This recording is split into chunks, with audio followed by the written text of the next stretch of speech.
Avez-vous déjà médité sur l'immense pouvoir de la force, de la sagesse et de la foi féminine? Aujourd'hui, l'histoire de la reine Esther, figure biblique d'un courage et d'une dévotion exceptionnelle, nous servira de guide.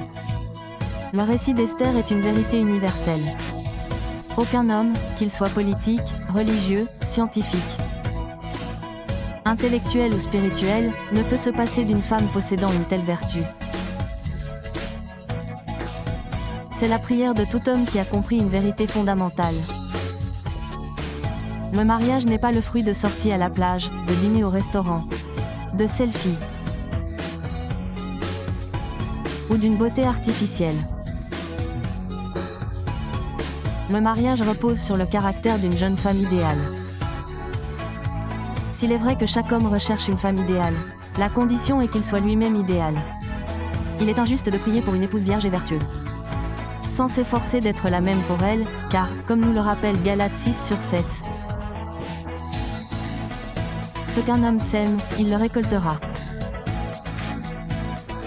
Ne tombons pas dans le piège de l'incohérence. Le parcours de celle qu'on appelait autrefois Hadassa, devenue Esther, puis la reine Esther, nous enseigne la progression spirituelle. Comme le dit Isaïe 52/13, « Voici, ma servante prospérera. Elle montera, Hadassa, elle sera exaltée. Esther, elle sera élevée très haut, reine Esther. » Cette ascension repose sur une qualité qui déserte nos foyers modernes. La soumission, qui est en réalité l'art de la patience et la véritable force de la femme. Face au complot de Hémon, Esther n'a pas réagi avec fureur ni violence physique. Elle a choisi l'élégance spirituelle. Elle a opté pour la justice plutôt que d'empoisonner le repas. Elle a triomphé, en invitant le roi et ses ennemis à festoyer. Elle chercha la grâce divine, non pas en disant au roi, « Si tu m'aimes », mais « Si j'ai trouvé grâce à tes yeux ». Elle savait que la grâce de Dieu surpasse les promesses humaines, qui peuvent changer. Ma sœur, dans ta maison, tu rencontreras des ennemis, des beaux-parents, des connaissances. Mais ne te venge pas par la calomnie.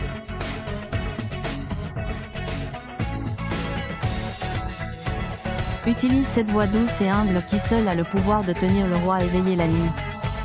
Comme ce fut le cas pour Assuérus dans Esther 6, verset 1. Esther, bien qu'étant reine, n'ait pas utilisé son propre pouvoir pour frapper Hémon. Elle a respecté l'autorité de son mari. C'est une leçon cruciale. Femme, ne prends pas de décisions importantes dans le dos de ton mari. D'un autre côté, le roi a su écouter son aide, et c'est comparable. Si les hommes étaient comme ce roi et les femmes comme ces femmes juives, nos familles seraient des modèles qui susciteraient l'envie du monde entier. Aujourd'hui, l'éducation est défaillante et la désobéissance se répand. Mais vous pouvez changer cela au nom de Jésus. Voici donc votre prière de foi.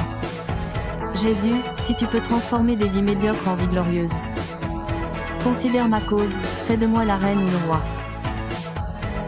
Esther de ma génération, permets-moi de rayonner dans ce monde tandis que tu m'élèves encore plus haut. Au nom de Jésus, Amen. En résumé, l'histoire d'Esther nous enseigne la force du caractère, l'importance du progrès spirituel, la sagesse nécessaire dans l'adversité, et le respect du leadership au sein du mariage. C'est une histoire qui nous encourage à rechercher la vertu, la patience, la sagesse et la soumission, et qui nous inspire à prier et à croire au pouvoir de transformation par la foi. Maintenant, prenons ces leçons à cœur. Appliquons-les dans nos vies et devenons la reine ou le roi Esther de notre génération.